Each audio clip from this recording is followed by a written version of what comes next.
பணித்துளிகள் 18வது மூலோபதேசமான தீர்க்க தரிசன வரம் ஆகஸ்ட் 7, 2024. முன்னரே செய்தி தெரியுமா?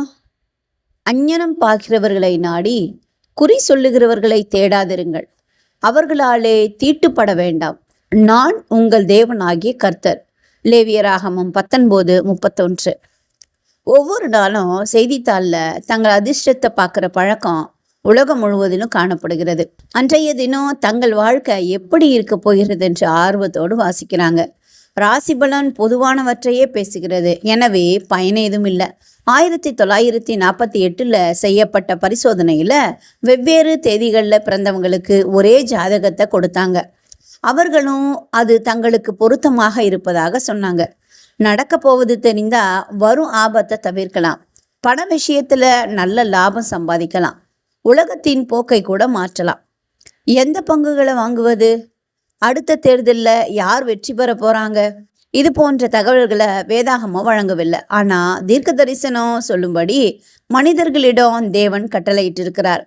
அவை எப்போதுமே வரும் காரியங்கள்ல முன்னறிவிப்பதற்காக அல்ல, மனிதர்களுக்கு ஊக்கமும் எச்சரிப்பும் கொடுக்கிற செய்திகளாக இருந்தன.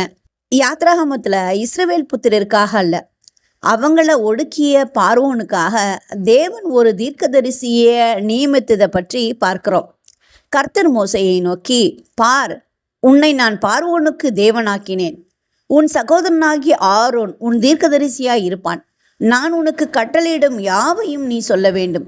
பார்வோன் இஸ்ரவேல் புத்திரரை தன் தேசத்திலிருந்து அனுப்பிவிடும்படி உன் சகோதரனாகிய ஆரோன் அவனிடத்தில் பேச வேண்டும் என்று யாத்ராகமம் 7:1-2 வாசிக்கிறோம். தீர்க்கதரிசிகள் தேவன் சொன்ன ஆலோசனையை வழங்கினாங்க, அதற்கு கீழ்ப்பணிந்தவங்க செழித்தாங்க.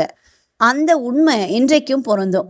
தீர்க்க தரிசன ஞானத்திற்கு செவிசாய்ப்பது ஆசீர்வாதங்களை கொண்டு வருகிறது. இன்றைய செயலில் காட்டுங்கள். பிற உலகத்தாரால புரிந்து கொள்ள முடியாத சில தீர்க்க தரிசன செய்திகள் ஏதாவது உங்களுக்கு ஞாபகத்துக்கு வருகிறதா? இன்றைய ஆழமான ஆராய்ச்சிக்கு 2 பேதுரு 1:21, 1 சாமுவேல் 9:9, தானியேல் 2 வசனங்கள் 24 முதல் 45 வரை கொடுக்கப்பட்ட வசனங்களை ஆழமா தியானிங்க. இந்த நாள் உங்களுக்கு இனிய நாளாக இருக்கட்டும்.